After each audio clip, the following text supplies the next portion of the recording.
In Kingston, Ontario, a case that would deeply shock the community began unfolding in January 2019. Madison Porter, an 18-year-old senior at Kingston High School, was getting ready for her graduation.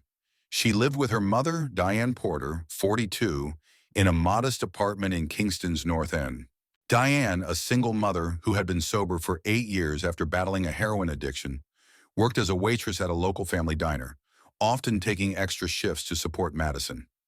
Despite their financial difficulties, Madison kept up excellent academic performance and co-captained the school's cheerleading squad, the Kingston Wolves.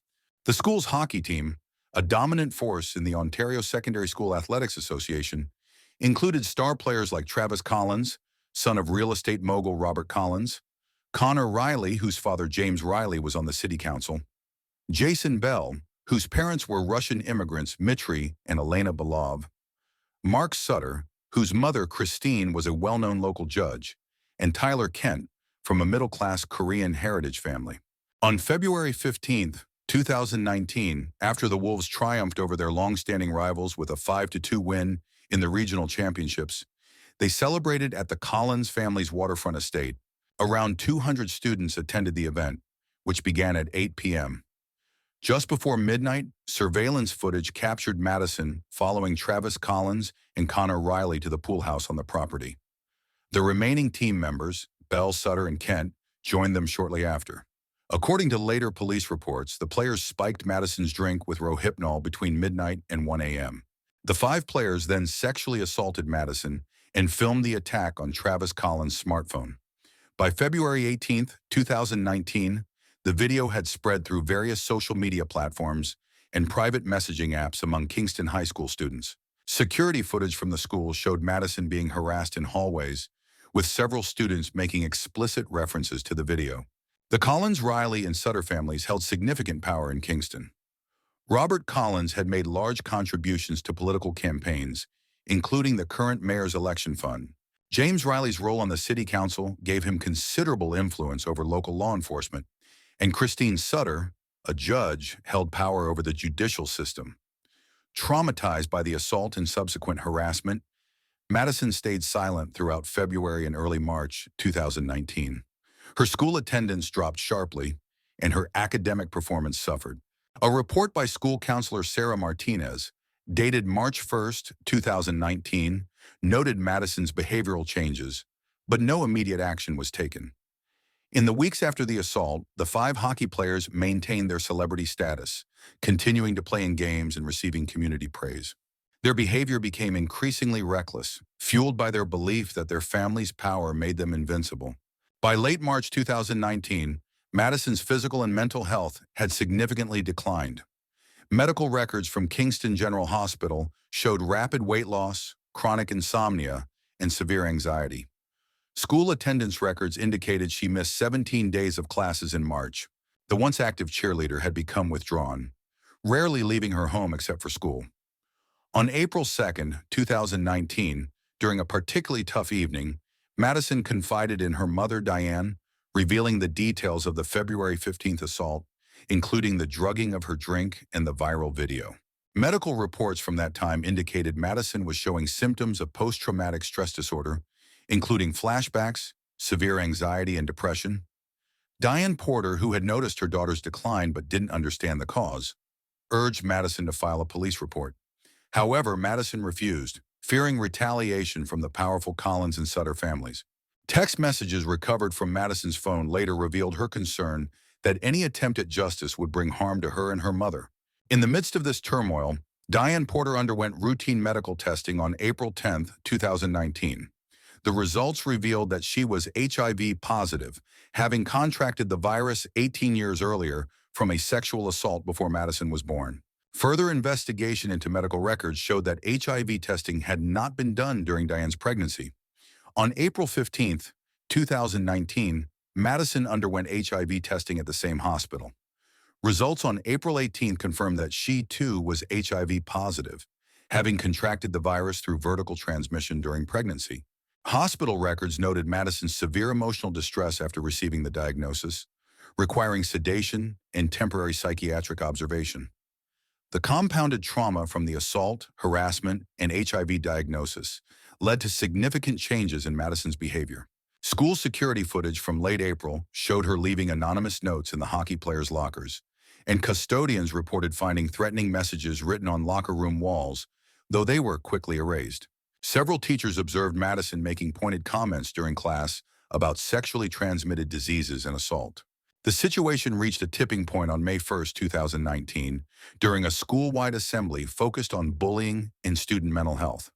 Surveillance footage and witness statements documented Madison's unscheduled speech to the student body, during which she publicly revealed her HIV status. The revelation sent shockwaves through the school. Footage from the assembly showed the 5 hockey players visibly distressed.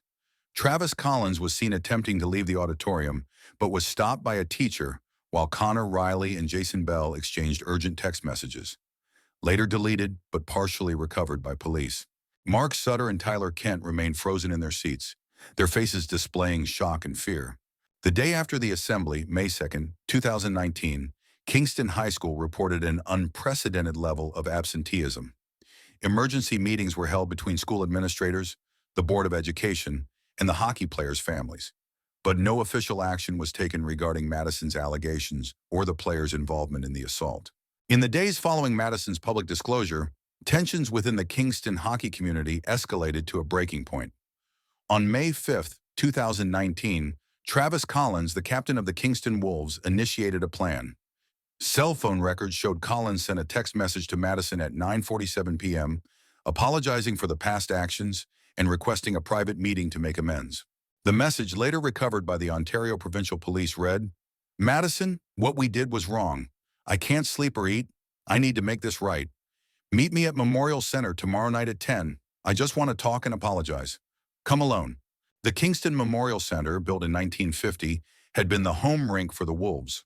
Security logs indicated that Collins arrived at 9:15 p.m. on May 6, using his team access card to enter the facility. Phone records showed he instructed his teammates to arrive separately to avoid suspicion.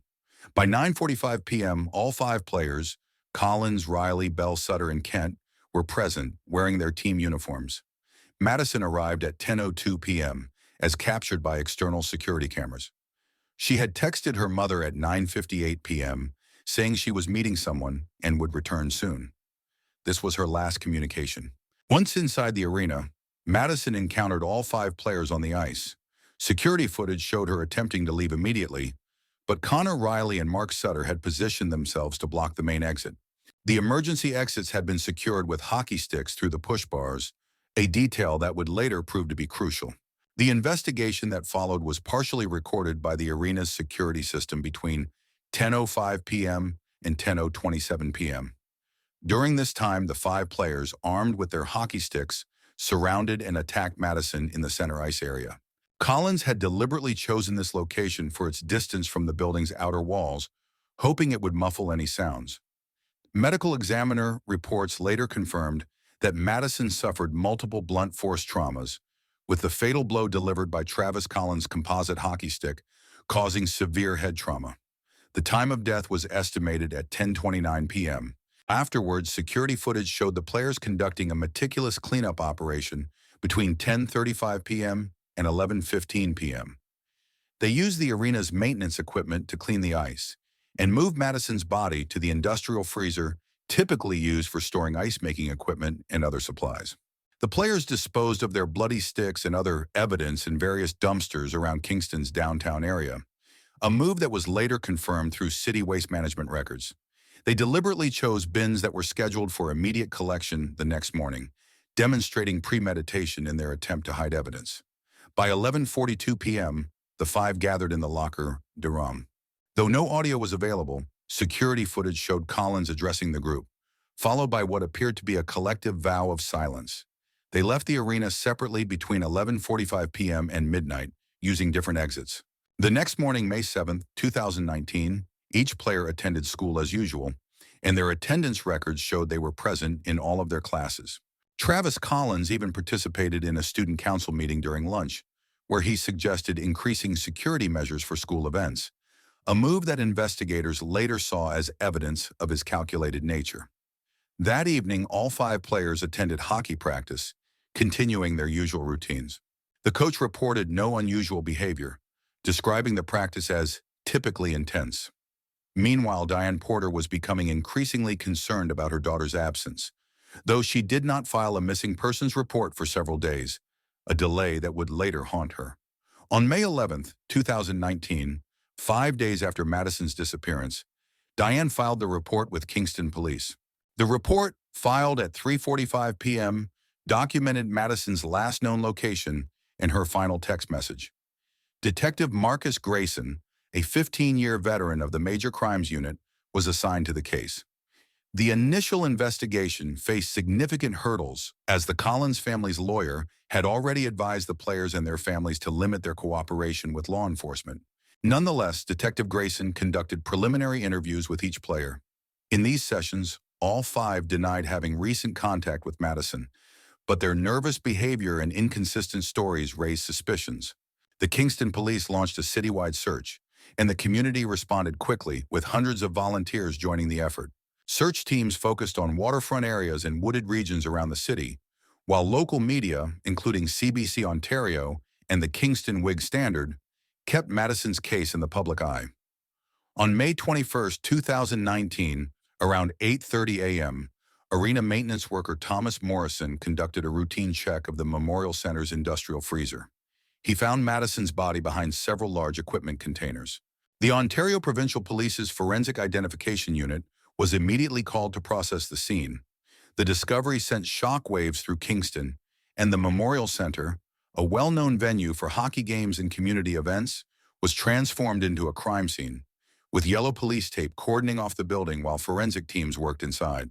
The Ontario Chief Coroner's Office completed the post-mortem examination on May 23, 2019, documenting extensive injuries consistent with blunt force trauma, multiple fractures, and internal injuries, indicating the use of significant force. The time of death was estimated between 10 p.m. and 11 p.m. on May 6th. Despite the players' attempts to clean the scene, forensic investigators discovered crucial evidence. Luminol testing revealed blood residue near the boards, which had been overlooked during the initial cleaning. DNA analysis from the Center of Forensic Sciences in Toronto confirmed that the blood matched Madison's genetic profile. The investigation gained momentum when the Ontario Provincial Police's Technological Crime Unit recovered deleted text messages from Travis Collins' phone. These messages detailed the plan to lure Madison to the arena, including specific instructions to his teammates about timing and positions. One message read, "Make sure you're there by 9:45. Don't park in the main lot." Security footage from the Memorial Center provided damning evidence. While the players had attempted to disable some cameras, they were unaware of a recently installed backup system, which captured crucial footage.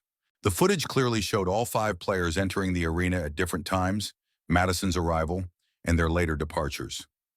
Detective Grayson noted the players' families' attempts to influence the investigation. Robert Collins made several calls to senior police officials, while James Riley attempted to access evidence through his city council connections. Judge Christine Sutter recused herself due to a conflict of interest. Given the high-profile nature of the case and potential conflicts, the Ontario Provincial Police took over the investigation, with support from the Royal Canadian Mounted Police, particularly for analyzing digital evidence. The community's reaction to Madison's death was profound.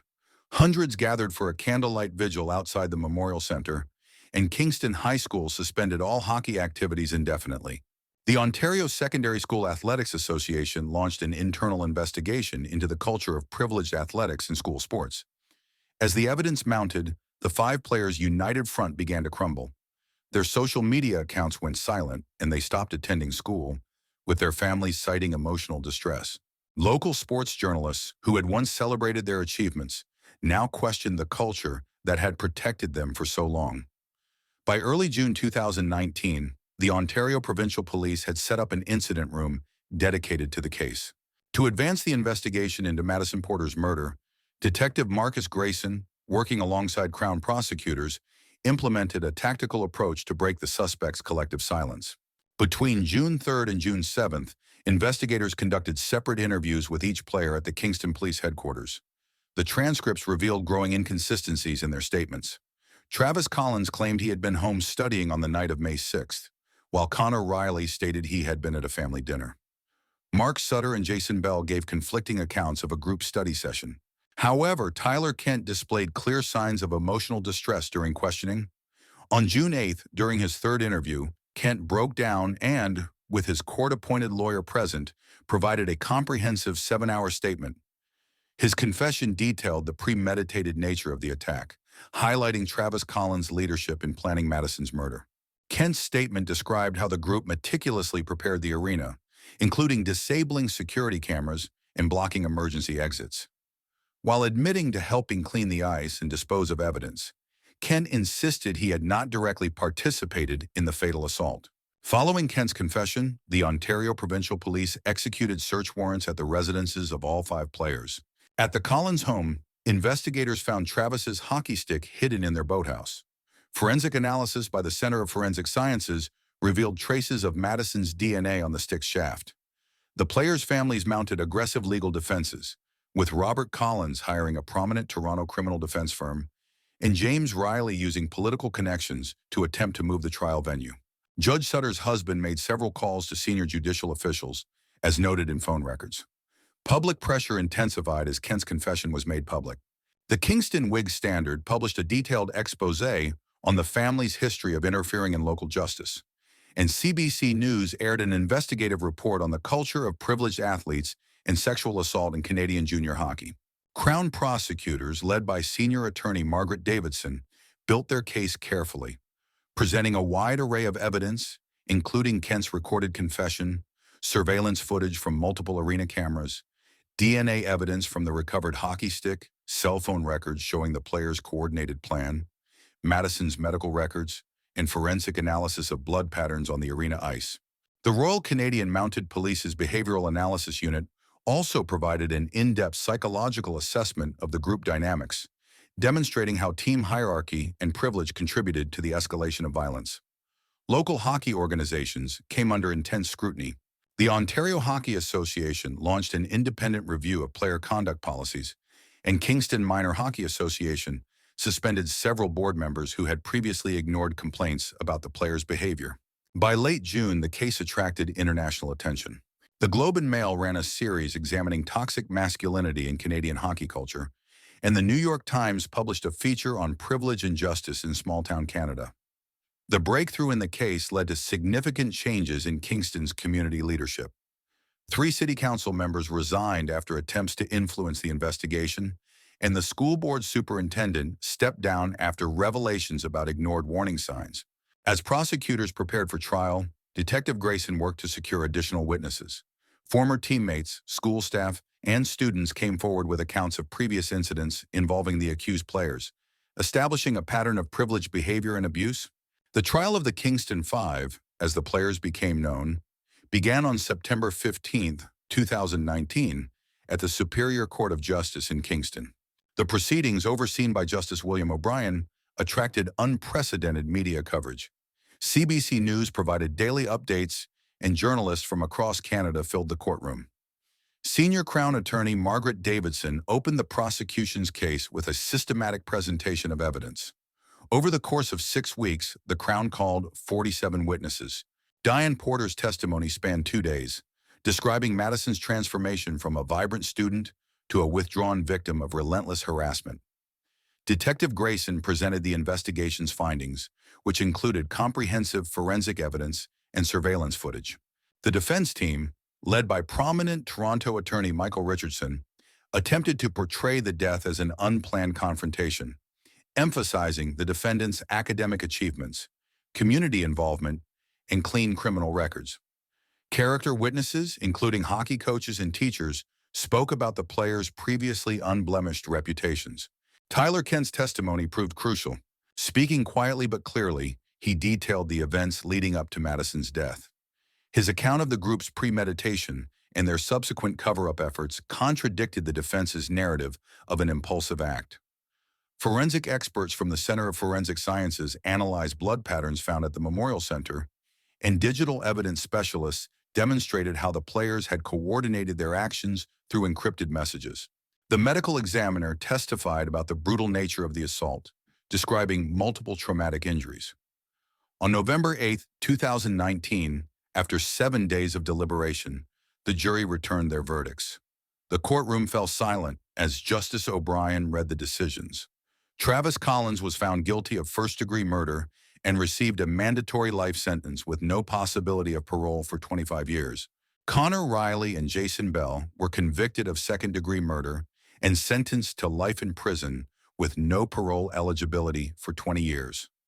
Mark Sutter and Tyler Kent, who acknowledged their cooperation with prosecutors, were convicted of manslaughter and sentenced to 15 years, with parole eligibility after serving one-third of their terms.